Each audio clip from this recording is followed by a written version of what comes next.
کہ مشت خاک کیا ہے۔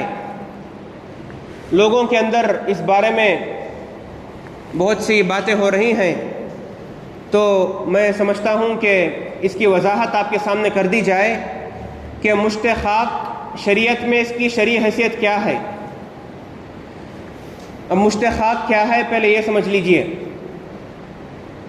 میت کو دفن کرنے کے وقت 3 بار مٹی ڈالی جاتی ہے، 3 مٹھی مٹی ڈالی جاتی ہے۔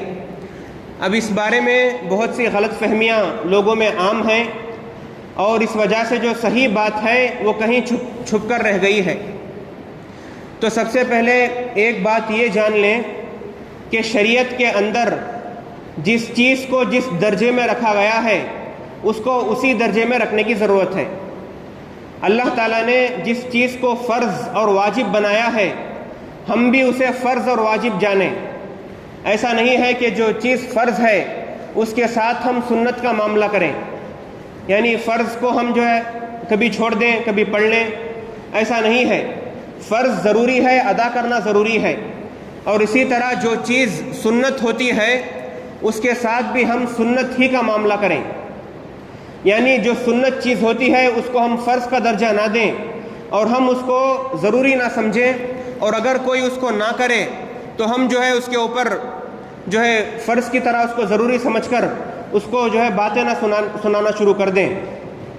تو یہ حکم سمجھ لینے کے بعد آپ اس بات کو سمجھیے کہ جو مشت خاک ہوتا ہے وہ شریعت کے اندر سنت ہے، یعنی میت کو دفن کرنے کے وقت 3 مٹھی مٹی لے کر ڈالنا، اور جو آیت ہے منہا خلقناکم وفیہا نعیدکم ومنہا نخرجکم تارۃ اخری، یہ پڑھنا یہ جو ہے سنت ہے، یعنی کوئی ضروری نہیں ہے، آبلیگیٹری نہیں ہے، کوئی واجب نہیں ہے کہ ہر انسان کو ایسا کرنا ضروری ہے، اگر نہ کرے تو گناہ ہوگا۔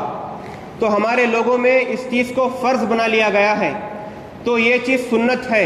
پہلی بات اس چیز کو سمجھیے۔ ابن ماجہ کے اندر ایک حدیث آئی ہے جس میں بیان آیا ہے کہ رسول اکرم صلی اللہ علیہ وسلم نے ایک جنازے کی نماز پڑھائی، پھر اس کے بعد آپ نے میت کے اوپر 3 مٹھی لے کر مٹی ڈالی، تو اس سے یہ بات ثابت ہوئی کہ یہ چیز سنت ہے اور مستحب ہے۔ اب دوسری بات یہ ہے جو ایک اور غلط فہمی ہمارے اندر پھیلی ہے کہ اس چیز کو کرنے کے لیے ضروری نہیں کہ کوئی عالم یا پھر کوئی میری طرح پگڑی باندھ کر آئے۔ اب آپ حضرات اشارے سمجھ سکتے ہیں کہ پگڑی باندھ کر آ کر ہی اسے ڈالے، ایسی بات کوئی نہیں ہے شریعت کے اندر۔ ہر انسان اپنے طور سے 3 مٹھی ڈال سکتا ہے، اور اس کے لیے ضروری نہیں ہے کہ وہ ڈالے۔ اگر کوئی انسان نہ ڈالے تو بھی کوئی بڑی بات نہیں ہے، اور ہر کوئی عالم ہی آ کر ڈالے، اور کوئی پگڑی والا ہی آ کر ڈالے، اور کوئی جو ہے پڑھا لکھا ہی ڈالے، ایسا ضروری نہیں ہے۔ تو عام آدمی کوئی بھی ڈال سکتا ہے، مسنون ہے، سنت ہے۔ تو اس بات کو بھی آپ کے سامنے پیش کرنا تھا۔ اللہ سے دعا ہے کہ اللہ تعالیٰ ہمیں صحیح راستے پر چلائے اور بدعتوں سے بچنے کی ہمیں توفیق عطا فرمائے، اور شریعت جس طرح نازل ہوئی ہے ہمیں اسی طرح اس پر عمل کرنے کی توفیق عطا فرمائے، اور ہمیں نیک راستے پر چلا کر جنتیوں میں شامل فرمائے۔